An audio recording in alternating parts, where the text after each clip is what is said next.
This is Georgia Focus, a public affairs presentation of this radio station and the Georgia News Network. For the next 30 minutes, we'll feature a discussion about an issue of importance and relevance to you and your neighbors across Georgia. Welcome to Georgia Focus. I'm John Clark on the Georgia News Network. The Atlanta Public Schools cheating scandal is now remembered as the longest criminal trial in Georgia history. Recently, 11 of 12 defendants were found guilty and convicted under Georgia's RICO law. Christopher Waller, former principal of Parks Middle School, became the poster child of the scandal, which turned his life upside down. Waller entered a guilty plea as a first-time offender and provided crucial testimony in court. He and his attorney, LaDawn Jones, have penned a memoir called Cheating But Not Cheated. This book provides an inside look at what it took to be a principal at the school and takes the reader through Mr. Waller's experiences during the legal process and trial. Christopher Waller and LaDawn Jones are our guests today. Chris, reading your history in the book Cheating But Not Cheated, you go through your career. You spent many years in schools before accepting the position as principal of Parks Middle School. When did you become principal of Parks? February the 5th, 2005, I became the principal at Parks Middle School. The book does really give some of the background and maybe even a few incidents or encounters leading up to becoming the principal at Parks Middle School. Yeah, because you worked in several other school systems too prior to that. I did, yeah. Yes, sir. What was the school like when you got there in 2005, Parks? It was dismal. I think Mr. Pitts talked about it a little bit at the sentencing. There was no respect for teachers. Students would not go to class if they came to school. It was just a very disrespectful environment, a very violent environment. It was a dismal situation. Teachers couldn't teach. Parents would walk in the building and go to the classrooms to verbally assault and or attempt physical assault on teachers. Weapons and students cutting school, cutting class, walking out of the building. It was just a horrible, it was probably the worst environment that I have encountered in education. Were you like, oh my goodness, what have I got myself into at first? Yes, sir. I remember the very first day on the job, it was a half day. My current superintendent in Newton County had told me to not take the job in Atlanta. And I talked a little bit about that in the book. I wasn't sure why he said that then. I know more about why he may have said it now. But so we had worked out this half-day arrangement where I would take half days in Newton County and take half days in Atlanta. And the first half day on the job was in Atlanta. Yes, the very first day I had an incident when I had a kid on the bus. And he told me he was, what he was going to do to me and the whole nine. Very first day. So it was, I never will forget, we don't really talk about names, but his name will always ring a bell with Stubblefield.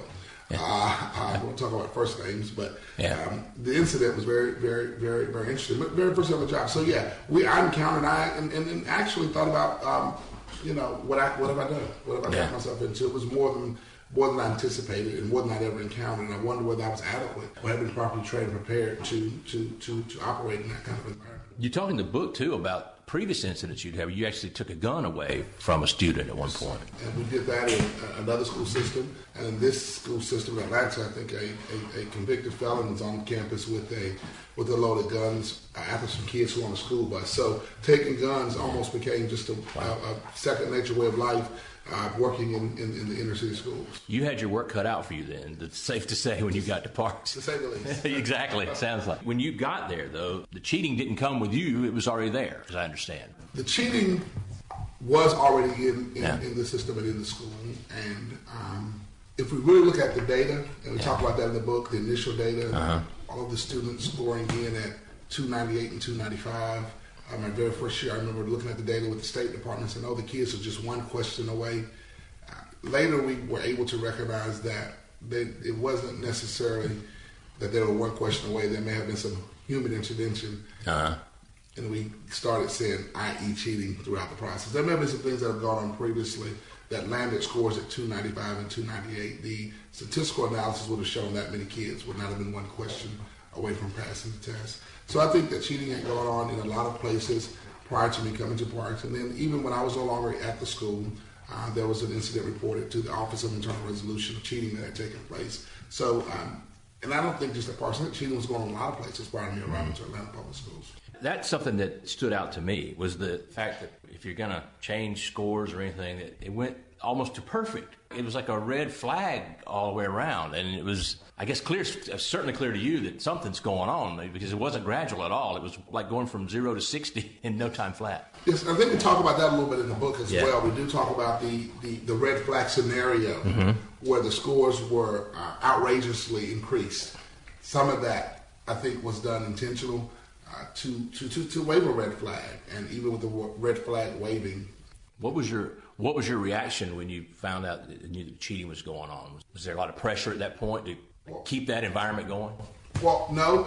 I think that when you said that I found out cheating was going on, I think that recognizing going along and getting along, not when people say I make the statement, if you can't beat them, join them. I think it was the culture of the district, the culture of the school. Mm-hmm. It wasn't a surprise to me that cheating was going on. I was in on the initial conversation, orchestrating how it would be carried out at Parks. We talk about that in the book. Mm-hmm. But I think, again, the growth, the 0 to 60, was a red flag for those who were participating in getting the cheating done. Another thing that I have to say, that we talk about in the book, I wasn't always privy to who the people were that were erasing it or cheating or changing, because that's not how the process worked for in recruiting teachers to get the cheating done. So there were people who may have said along the way that I actually was cheating. That didn't happen because that wasn't the process. I think the same process that was afforded to so many others in the process is plausible deniability, was the same type of approach we took at Parks, that I would have plausible deniability. So I didn't spend time going around recruiting teachers to cheat. A lot of teachers took the slogan getting on the bus to mean cheating, which really meant getting on the bus because we taught kids at Parks. We taught kids. We didn't cheat and do nothing all year and cheat. We taught. We taught from bell to bell, engagement from bell to bell. We did all of the best practices, differentiated instruction. You know, we did the models, the labs. We did hands-on. We did the in-your-face, the different groups. So we did all of the best practices. So getting on the bus was getting teachers on board with best practices and implementing best practices into the instruction. So so cheating did go on, and it was drastic in some cases, and it was enough for anybody who wanted to know that this is too drastic to be real, that there had to be some human intervention. Along those lines of you say getting on the bus, you talk about that a lot in the book too, about how things were, I guess, you were never directly told do this, but so much was inferred from the higher ups. You know what you have to do, that type of thing. Oh yes, again, I think that was the culture. The culture was, even though not directly told, things like if you're going to keep your job in Atlanta, you have to make targets. That's the way principals keep their jobs in Atlanta. They make their targets. Yeah. No excuses. Make targets, no excuses. There are no excuses for that. It's almost like making bricks without straw. It's a hard situation, and it doesn't take long for someone to realize that they're going to have to do something different to get the results, which would be the same if you were told to get from here to New York in 15 hours, and you can't drive, you can't fly, you can't catch a bus or a train, and then you show up in 12 hours. Does that pressure did it come from Dr. Hall all the way down? Was that? The targets came from the Board of Education and Dr. Hall through the executive director to the school. Mm-hmm. And that's how the targets were sent to us. Yeah. Dr. Hall and the board set the targets for Dr. Hall. Dr. Hall set the targets, passed them down to the executive director, who passed them down from the school. So yes, they did come down from the top, all the way from the top. Yeah. One of the things during the trial that I didn't hear asked a lot of Chris on his testimony is about cut scores. So we talk about that a little bit in the book. Yeah. And there were statisticians and other people brought in by Dr. Hall and her team to talk to the schools and the principals about how many answers needed to be correct per student. Information that is useful for no other purpose other than changing scores. In reading the book too, to that, I wonder, it seemed like almost that someone somewhere with more mathematics skills than me had come up with a plan already. Kind of what you're saying, a plan is we're going to do this and this and this, and this is going to be in the result, all to advance or something. I don't know if it's monetary gain or what, and I don't know if that was Dr. Hall or somebody who came up with that, but it just seemed like a system had been put in place way before this all started. Well, let me also talk about cut scores, and I definitely want to talk about this monetary gain, because that really has been exploited at the lower level. Mm-hmm. The cut scores, which I think is why the initial scores upon my arrival were 298s and 295, because somebody did not understand the cut scores, and one of the questions was a field question that wasn't involved or included in the cut score calculation mathematically. So you would end up one question off because the field question didn't count for you or against you. They were common knowledge throughout the district, and they came from the State Department. So the State Department would send the cut scores to the schools. And of course, we had a lot of assistance on learning data and how to read data and how to look at cut scores and apply the cut scores to other academic arenas, i.e. benchmarks, whether they be districts or school benchmarks, to see what students were performing so that you could chart the students, whether they were red, not going to pass, yellow, on the line of passing, green, would pass. I think it was a blue color for those that would exceed. So I learned more about data and cut scores and how to understand it in Atlanta Public Schools than I had learned anywhere else that I taught. As a matter of fact, more emphasis was put on data in Atlanta Public Schools, reading the data, using the cut scores, than in any school system I had ever taught. And it is clear that Atlanta Public Schools is a very data-driven district, far beyond adequate yearly progress. The other thing is we talk about this financial gain. I think it's important, we talk about this in the book, it is important to note that the gain at the school level was not the same gain at the upper level. Okay. For example, at the school level, you may have gotten for bonuses $5,000. Well, any educator in Atlanta knows, even those who are still in education. As a matter of fact, I bought a prom dress today or graduation dress today. Some parent texts, and I don't even work in Atlanta Public Schools, but that's just what we do. Right. We spent money to keep the children involved. We sent them to Puerto Rico. We sent them to Canada. So this wasn't done so that teachers could get rich. That wasn't. For the school to look good, yes, it may have been done. For students to pass, yes, it may have been done.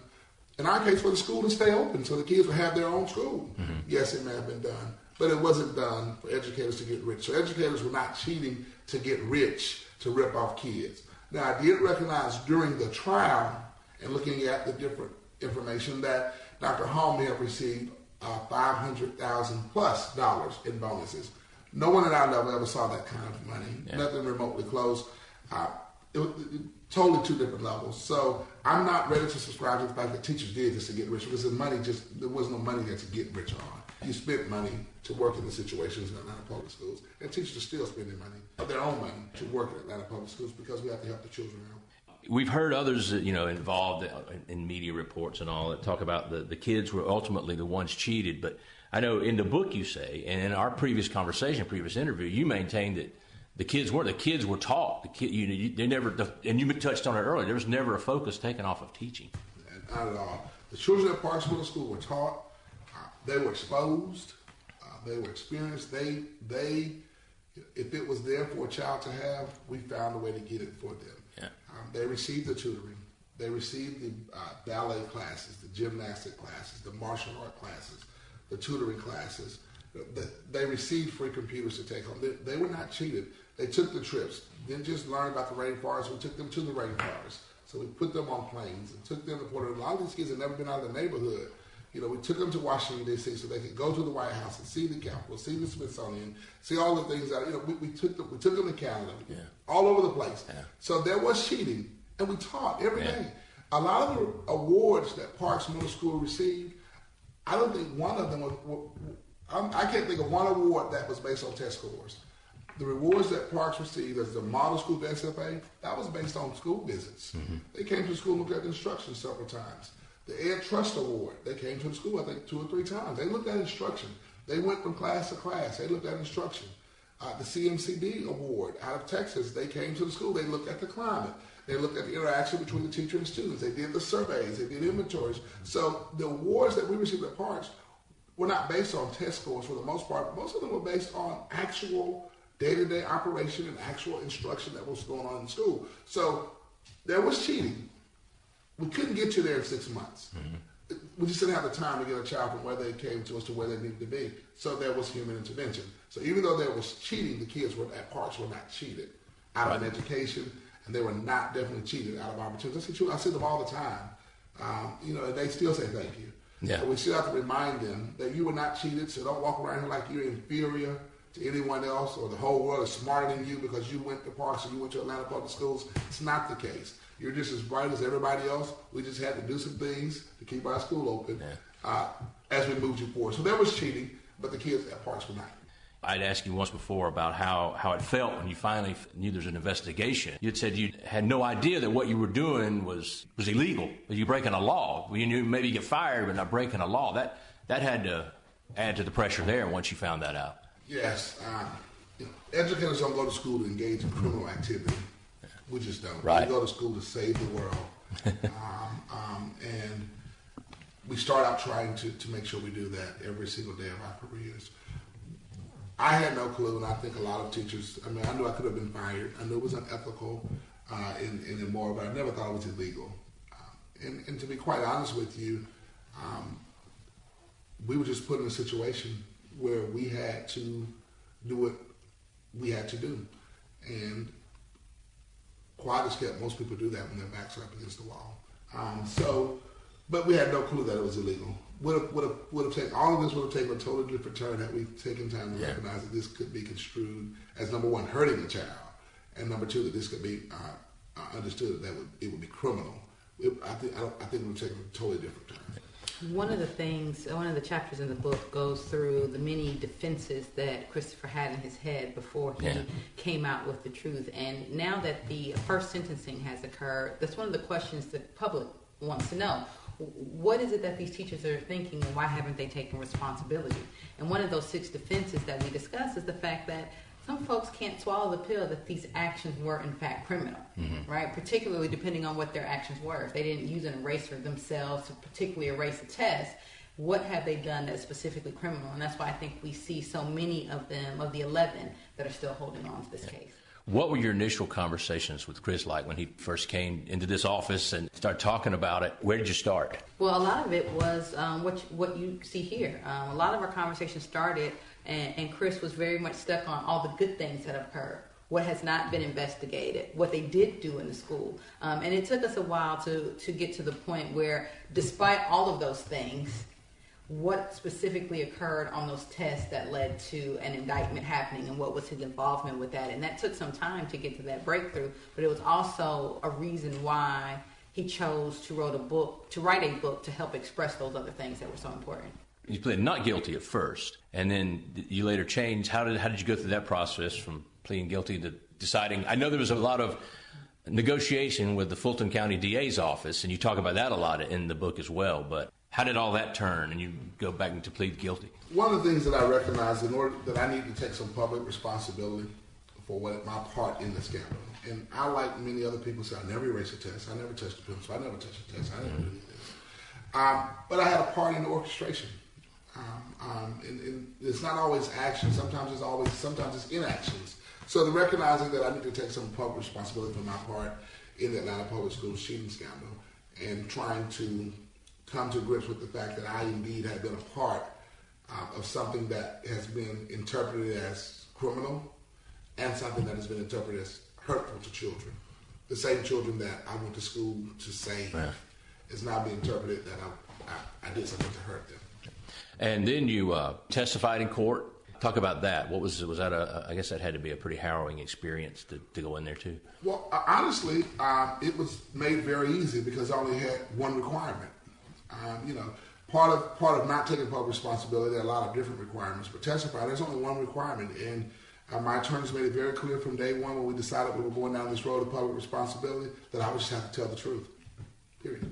Didn't have to juggle, didn't have to second guess, didn't have to second think. All I had to do was answer the questions and tell the truth. And because that was the only thing I had to do, it made it very simple for me. Was it like a weight was lifted off in some ways? Well, I think in the book we talk about the weight being lifted in a couple times. One time the weight was lifted when I was reassigned to central office, and I walked out of the building. I think we talked about that yes. in the book. It was a horrible experience, or a very emotional experience, until I walked out of the door. Once I walked out of the door, I realized that moment that I would never walk in those doors again. And the book really is very clear about the feeling and the emotions that go along with it. But another thing is really taking public responsibility and working with the DA's office to own up to my part of what really happened. That was also a weight. The testifying, I guess we could say it was a weight lifted. I was still concerned even after testifying, that some people had not really looked in the rearview mirror to see if there were any actions or inactions that could have kept them from having to be on trial. But again, it was very simple to testify because the only requirement I had was to tell the truth. Did you testify specifically against those who have recently been found guilty, individually, or was it just more of an overall, this is what was going on testimony? I would like to think I just simply answered the questions that were asked by the prosecution and the defense, and I answered them as openly, honest, and truthful as possible. I don't want to subscribe to the fact I testified against anybody or that I was a state's witness. I think that I'm more comfortable saying I was a witness in the case, and I answered the questions that were asked of me, every one of them, truthfully, and would have answered any other questions that had been asked of me from the defense or from the prosecution, because that's what I was wanting to do that day. The two of you have written a book, Cheated But Not Cheated. What made you decide to write a book? Well, one of the things that was very important to me, and I talked a lot about in my initial meetings with LaDawn, is that there's so much that's untold. And cheating but not cheated is another side of the story. I know the media has painted with a broad brush how bad the children were hurt, and how horrible every educator implicated was, and how everything they did was just the worst thing in the world. I want to tell another side of the story, a side that was there every single day, a side that saw it, that lived it, that felt it, that walked it.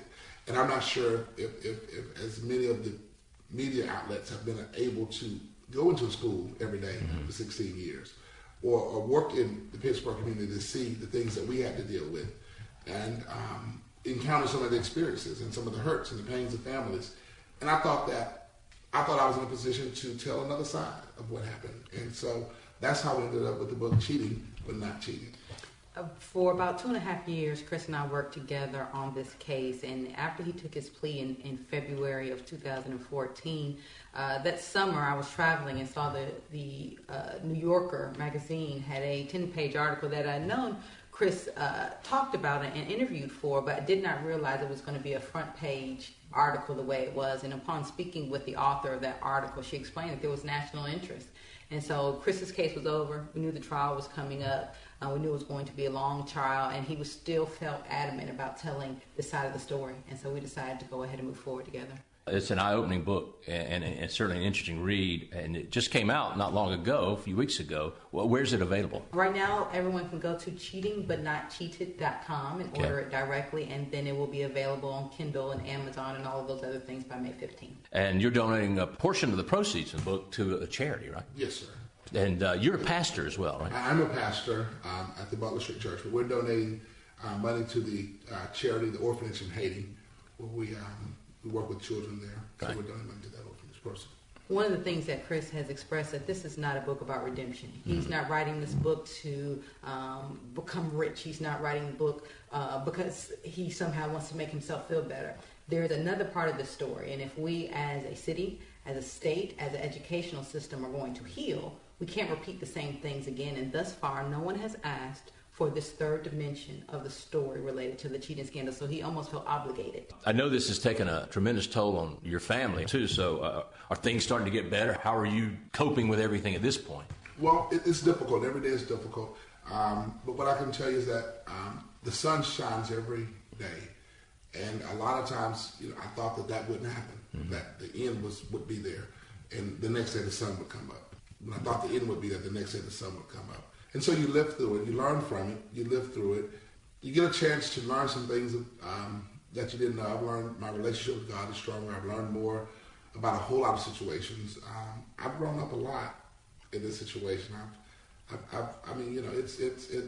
It's been bittersweet a lot of times, but we'll get ready for what's next. Yeah. What is next for you? Well, my undergrad is a science degree, and so we're working, doing some things in lab. We're working on some precancerous type meds that will help with some cancer cells, and so we're in and out of working with trials and things of that nature. And we're pastoring the church full time, so we're busy. Yeah. We're busy, and we're getting it done. LaDawn, what do you think this whole, this has been a long process. Obviously, major changes have to be made, but what do you see moving forward? I definitely think that there will be some policy changes on how we handle this. how sweeping or thorough they will be is questionable. And it's funny, you say as we come to the end of this cheating scandal, the one thing about this case is that it keeps going on. The appeals, the additional sentencing, the resentencing. And now we're starting to see that in other parts of Georgia, Habersham County, and some other places, more cheating scandals are occurring. And so until recently, I thought that this would come to an end. But it is certain that if we don't learn from the past mistakes, I actually think this may be a trend we're going to continue to see for the next couple of years around the country. Waller avoided prison time but still must pay $50,000 in fines and restitution, serve 5 years of probation, and perform 1,000 hours of community service. The book, Cheating But Not Cheated, is available at cheatingbutnotcheated.com. Thanks to Christopher Waller and LaDawn Jones for being our guests today, and thank you for listening. I'll talk to you next week on Georgia Focus. You've been listening to Georgia Focus, a public affairs presentation of this station and the Georgia News Network. The views expressed on this program are not necessarily those of the staff, management, or ownership of this station or the Georgia News Network. If you have comments or questions about Georgia Focus, contact John Clark at the Georgia News Network at 1-800-776-4638 or email johnclark@georgianewsnetwork.com. Thanks for listening.